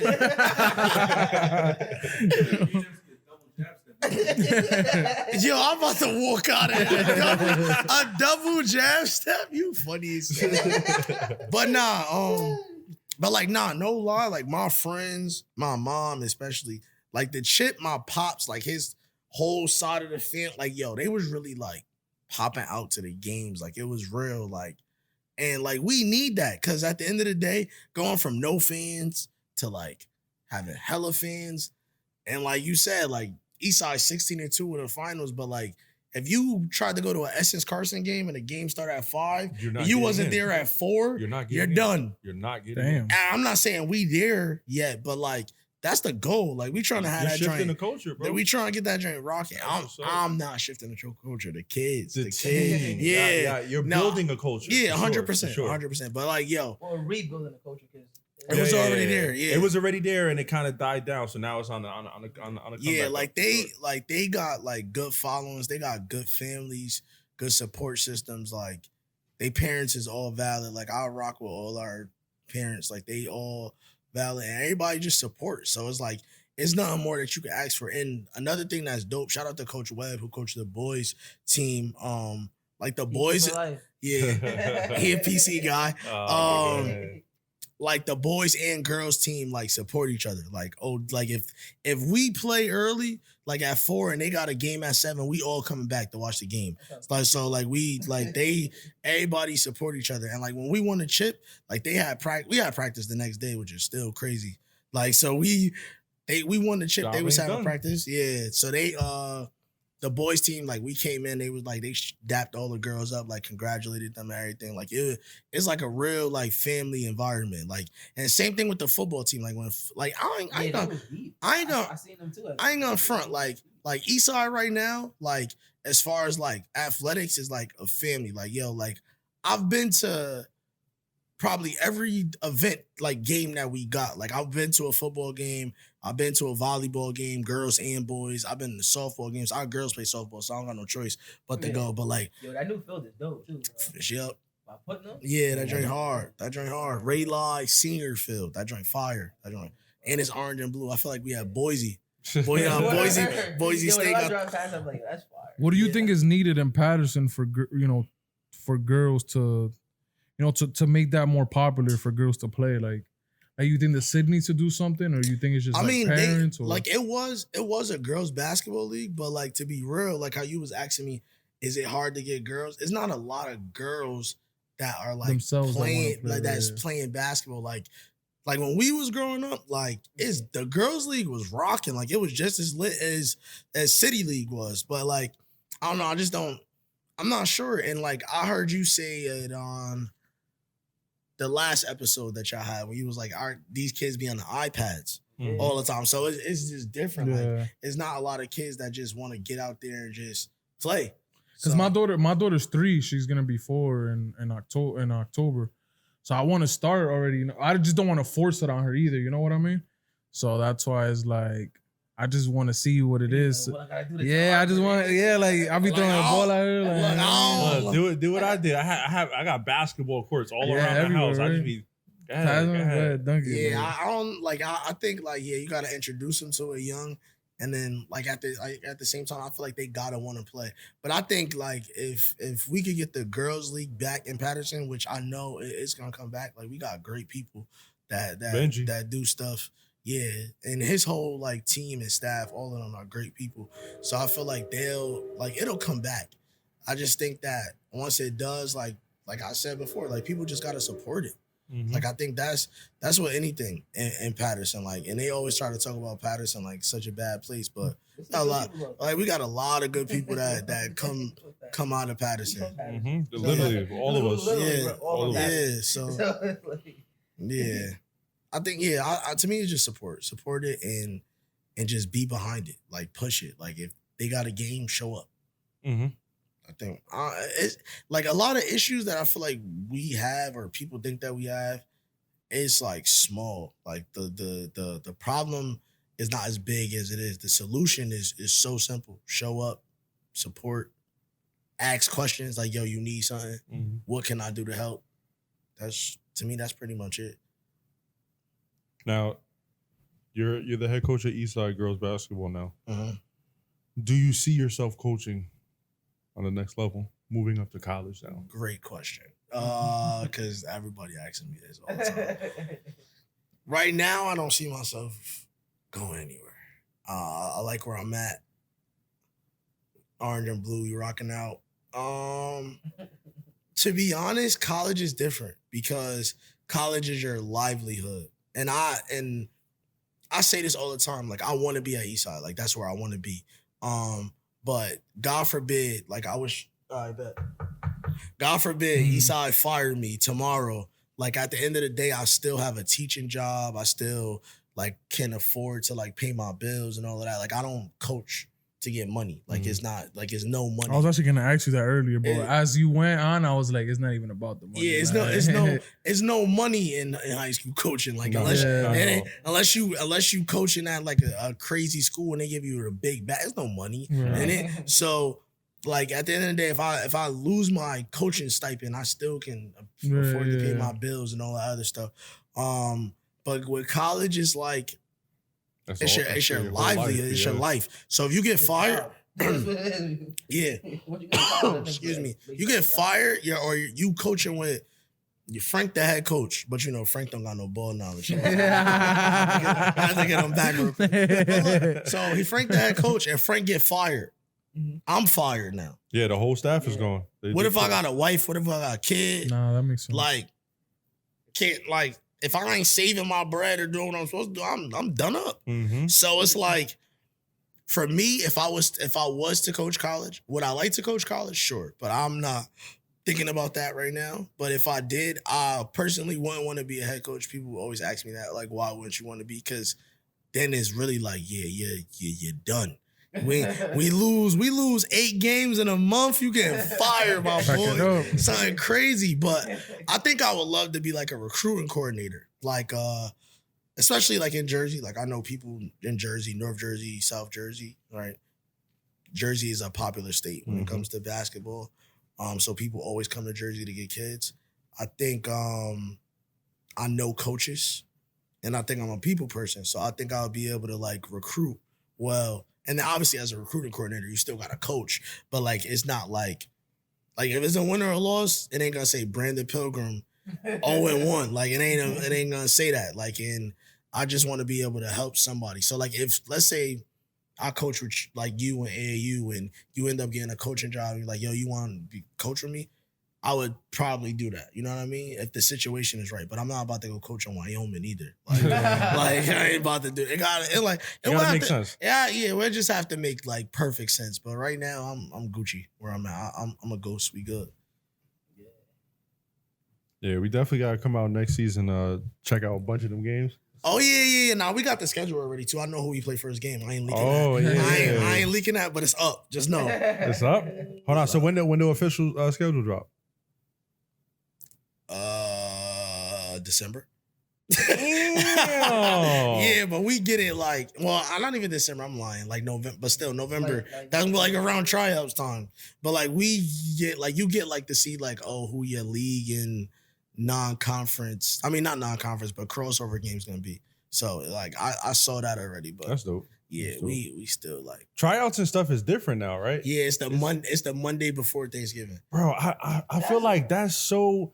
It's weak, bro. Nah, it's fire because It is fire, but it's weak because I had to suffer in you- high when is school. it Because now? you couldn't eat. Because The week after? That It was the week after? No? It was the day. No, I'm after. talking about now. Monday, yeah, Monday, like the it's the following. Nah, I following tried out Monday. one time. I got cut, No, but it's the I did Come try on, out He though. just I was mean, talking about me. He got cut. Nah, Frank.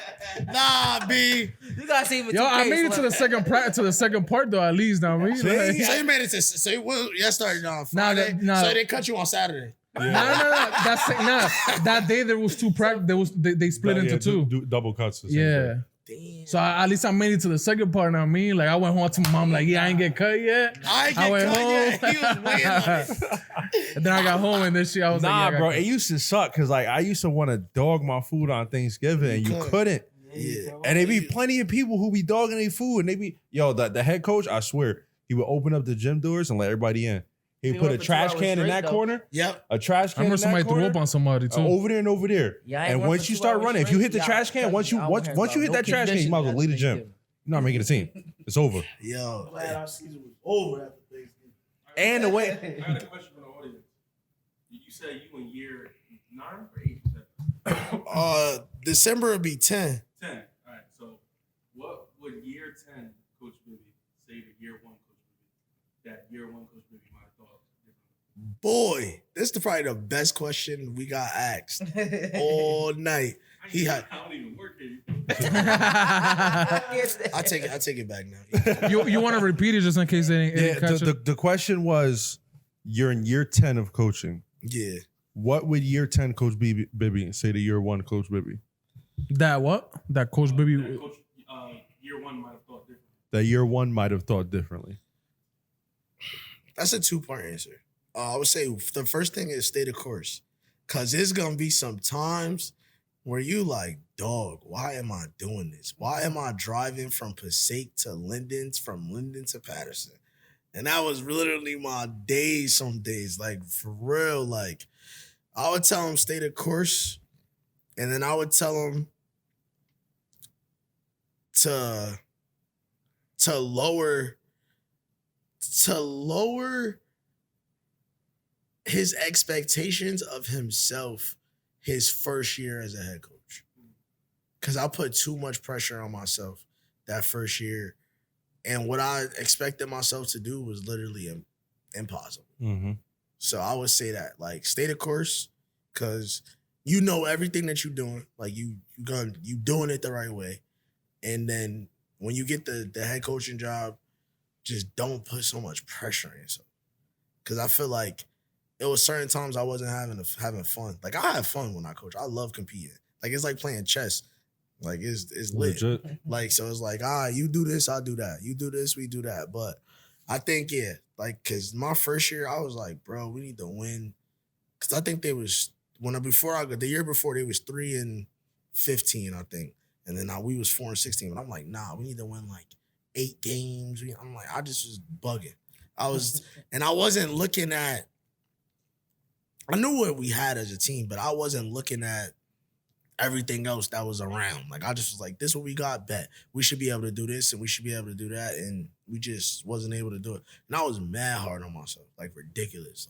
Like times I'll just be like, I just talk to myself like, yo, you bugging right now. You gotta chill. Like, it was bad. But I think like that stay the course is always the main thing though, because if you really like how we said we was gonna win the counties, but we knew it wasn't gonna be an overnight thing. Like Kool-Aid and them, well, the juniors, I'll say all of them. Kool-Aid, Ron, Jaylene, like them 3 especially, because they play, and Ari, she played a lot. They all 4 of them played a lot. Like, they freshman year, like, yo, we gonna win the counties. But like, dog, like, you gotta play Kennedy 3 times and they was solid. You still had Wayne Valley, who was still going to the finals. Mm-hmm. Like, you had DePaul, who was nice. You had Tech, who was always solid. But like, we gonna win the counties. it don't work like that. You know what I mean? Like you gotta learn, and I think I was super humble, but I just think that my expectations was like Through the roof. Yeah, it was ridiculous. And now I feel like my expectations are so regular. Like now it's just like, I bet. Show up. We got to work hard every day. We work hard every day. Something good happen. Like take what you get. Yeah, that's literally. Yeah. Now you saying that, I mean, it might be not off topic, but I feel like when you started saying the whole driving thing, you know, I saw your face when you found out how long I drive, like to come here. And I looked at you and I said, you gotta do what you gotta do. It's dedication. So you saying that just made me feel even better because there's and you can ask them. They know there was even times that I was like, I tweeted it the other day that I was doubting us in the beginning and I didn't even want to do it no more. Like I felt like I was just like too like anxious. You, bro, you ain't They told me that I know what I mean? Like, and you just saying that, I was like, damn. So like I wish that I hope it don't take 10 years, but I mean, hopefully now I hope that in next year in 2-3 years I could look back and be like, damn, like I could really relate to that like crazy, like, you know what I mean? Nah, it's wild though, because I literally started coaching at 21 years old. Like, bro, these kids, Max is 18 and I'm his coach and I'm 21. Like, it's wild. But it's like, yeah, like that time period was crazy. It was like, yo, I'm just driving every day. And I had a Honda 08 Civic. Running up the miles. When I sold that joint had like 200 bands on it. Yeah, that joint.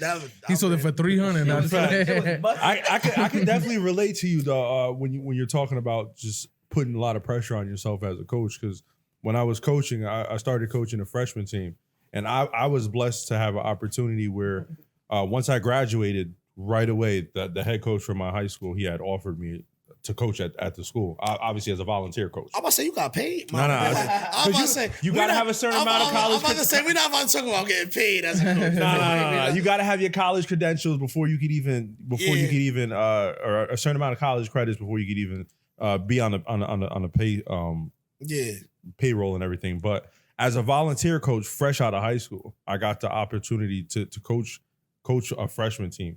And the coach who I was assistant coach, but the coach that I was coaching with, he was a detective for Passaic County Sheriff Department, and he has a very raspy voice. It's very hard for people to understand him and hear him because he smokes a lot. So I was the main one who was doing the standing, and he's an older man. He had like a bad hip, so I was the guy that was standing and I was running practices and I was coaching during the game, and I put a lot of pressure on myself because me growing up. Before I got to high school, I never lost a basketball game.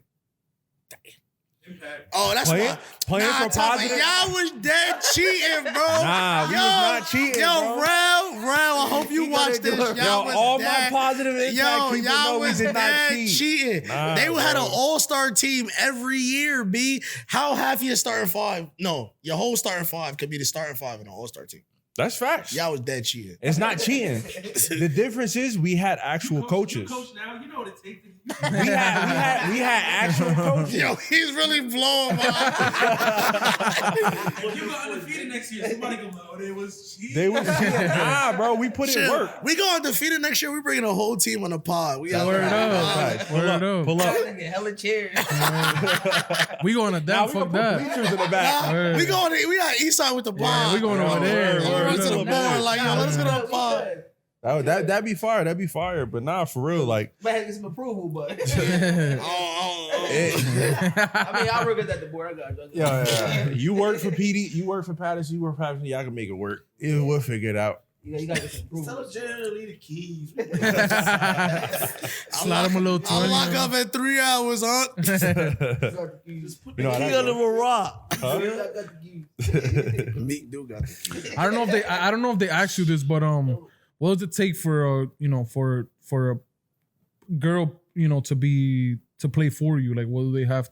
Like, what mindset do they have to have, or like, what type of person do they have to be, for you to accept them? And I'm saying you accept anybody, but you know what I mean, like, I So say you make the cut. right? You gotta be mentally tough, cause I'm a yell at you, and it's not like a yell at you like, oh, like, you don't know what you're doing type of. It's just like Constructive criticism. Yeah, just be hard on you, cause and our coach is gonna be hard on you. They're gonna ask a lot of you. So I would say be mentally tough. 2, you gotta work hard. 3, you gotta be a team player. The first thing before mentally tough, you gotta be a good student. Like our team GPA, since I've been there, like average wise, been like at least I would say average of 3.0. Like that's the amazing. team, yeah. So we be Coach Carter? Coach Carter vibe? I had a Coach Carter moment year 1. Really? Ooh. We had practice. I got the team progress reports dead like Coach Carter. It's hilarious. And I'm like, oh, we got Fs, we got Ds. Like I was getting cursed out. They was like, F you, Coach B, F you, Coach B. Like that's how the progress reports was looking. And I was like, I bet we gonna have them shoot around. We gonna sit down. So we all letting them shoot around. And then I go put the courts up. I'm doing it. We could have kept going. All right. Yeah. We good? Yeah. I bet, put the bet. course up. Yeah, so I'll put the courts up and they all looking at me like, you know, I'm like baseline. Yeah. And we just ran and ran and ran. I know you got that from Coach Baker because they I got a do question. not play when it come to them. Oh my I God. got a question. I got one question. It was good. What did you make the shot clock? Well, what did you make the clock set? Like, did you even put a timer on the clock or? Nah, we got something. So I got a couple of little things, but we got something called To Hell and Back. So That shit sound sound crazy. crazy. yeah. Sup? I said so. So like that team. practice. So, Coach, my everything hurt. Yeah, so they went to Hell and Back. And our grades when we got the report cards was valid.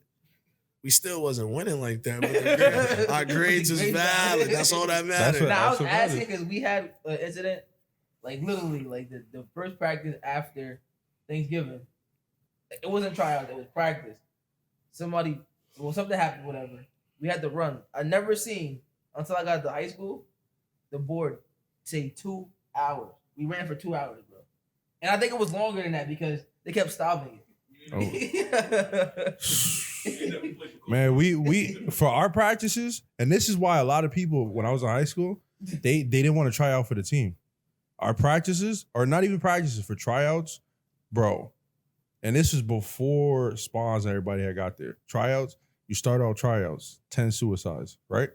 And they all got to be under 10 seconds. If you don't, it don't count. So he got you running like that. And then if you don't make the cut, like let's say you got to do the 10 suicides, right? And you exceed 15, which means you did 5 that didn't make the cut.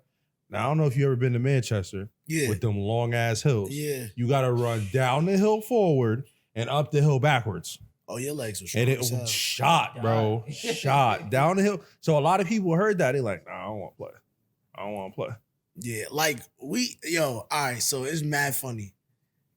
I got this from Gio, but like all the kids hate this. Like at Eastside, I'll be like, yo, I'm gonna make you run a 3-2-3. And they be like, nah, hell no.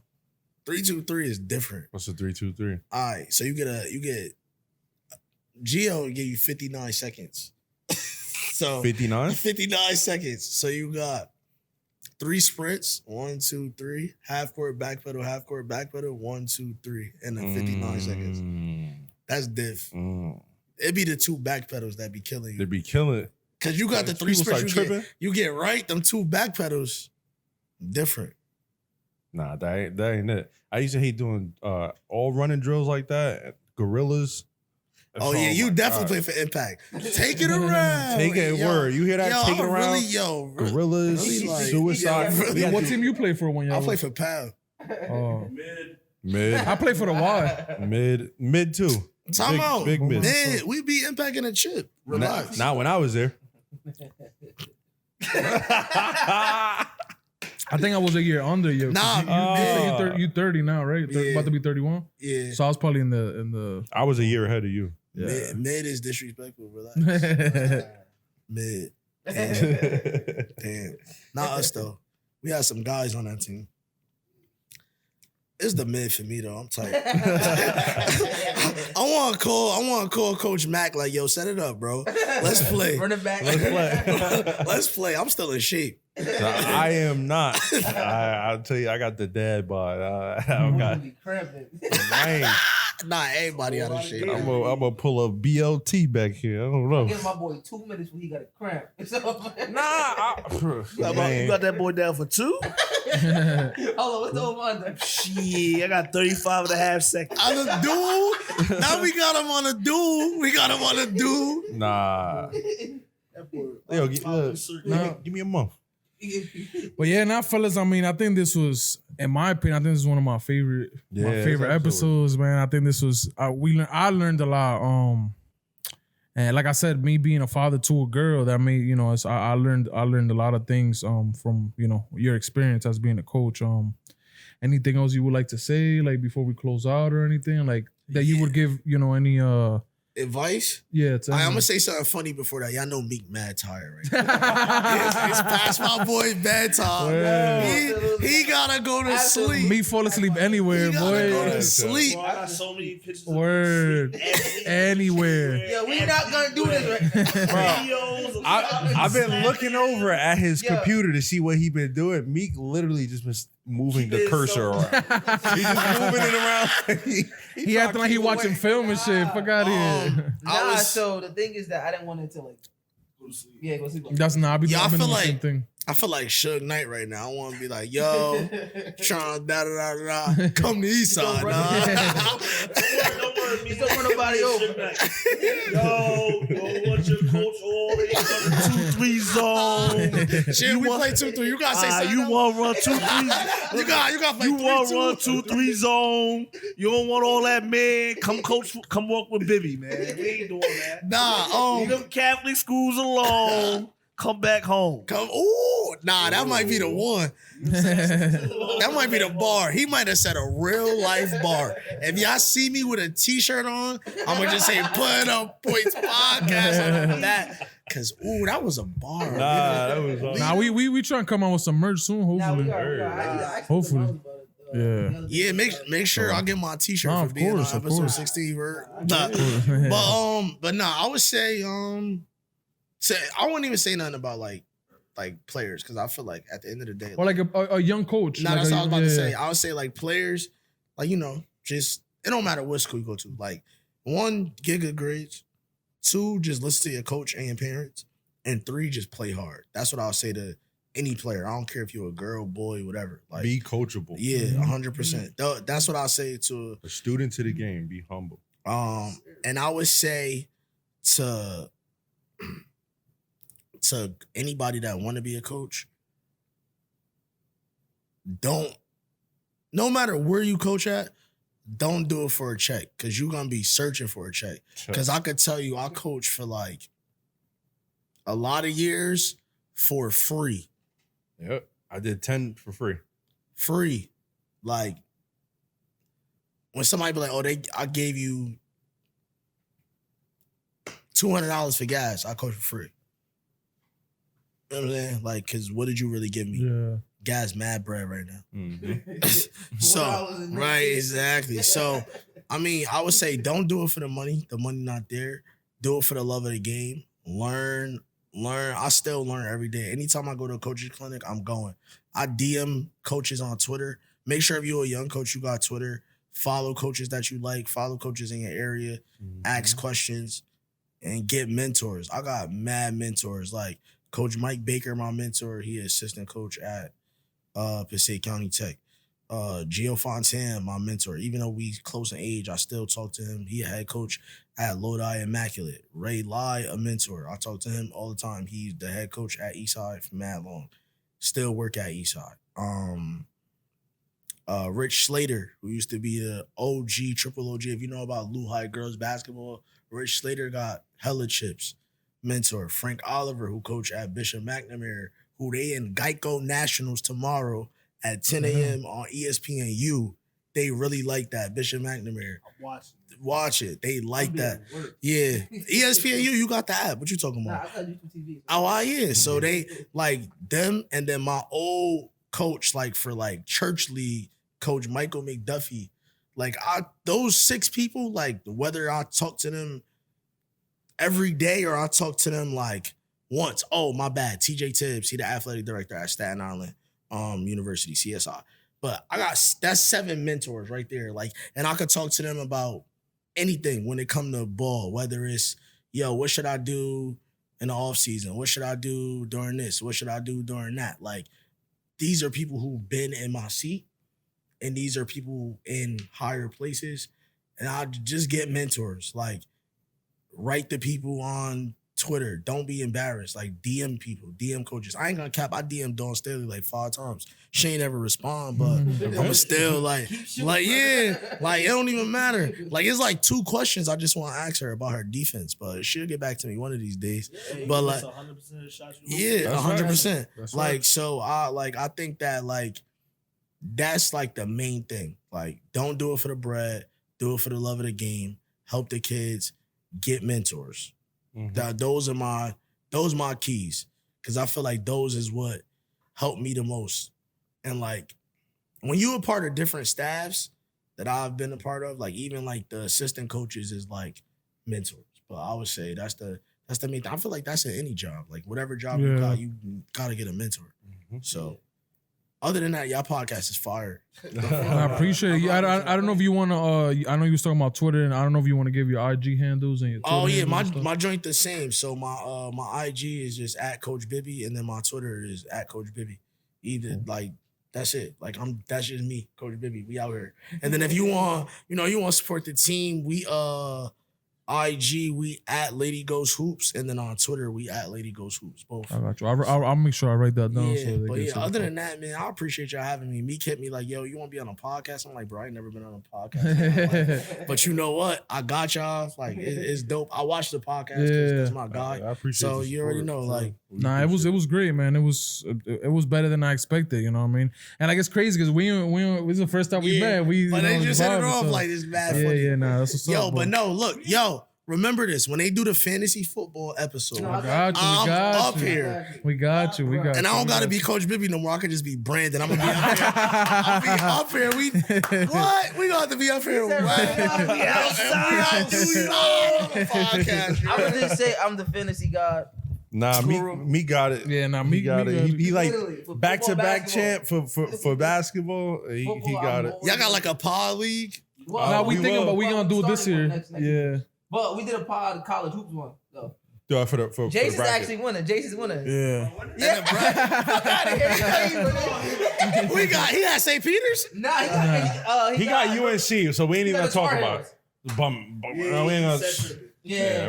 Yeah, We was good on everything until that. You want See? to hear my rationale how I picked the All Butt team? Oh yeah, he told me. Oh my Underdogs? gosh, bro, this is crazy. Lacrosse in high school, so Bet. I just judged every school off of how good the lacrosse. So respectfully, you are a smart man, but y'all can't touch us though. Syracuse used to clap UNC in lacrosse, but you are a smart man because UNC lacrosse is like that. Yeah. Yo, it really did. It really boy. did. You went to Bro, I Texas, think- so, you know. Watch your mouth. yeah. You went to Manchester? No, I went to Hackensack. Oh, respectfully you played for Benji with me. Nah, he did. No problem. No problem. He went to Manchester at least 1 year though. He trying such Oh, on players. You Yo, was, such on you was players, in bro. North Eldon? Nah. I don't know what he talking about. Oh, yeah. Ooh, that would ring a bell. He Why was you in trying to North play it? Stop Eldon. playing. Huh? Max Preps. Prove I played for Manchester. Go on Max Preps is nasty work by you. They got a Say it. Go on Max Preps. I said prove I went to Manchester. Go on Max. Yo, anybody tell me to go on Max Preps, I'm not talking to you because we don't even use Max Preps. Yo, that shit's so old. Damn, bro. Nah, but well, I'm sure. I think what we'll do is we'll try to do like a fantasy football league. We'll try to add JJ Nelson on it too. Well, JJ is gonna be a regular now. No, I'm saying though. I'm saying for the fantasy like draft or whatever. We should for people that we Oh, invited. yeah, Like we yeah. got ask Chris or something. Like, I mean, like I'm just in keep it there. with the people that we invited. I'm in too many so- leagues, but I'll rock. Yeah. I rock. I'm in like two. That's what I'm saying. Like a guest one. Yeah, I'm saying that'd be dope. Nah, Nah, That'd you be definitely fun. got to join up on the putting Nah, up points.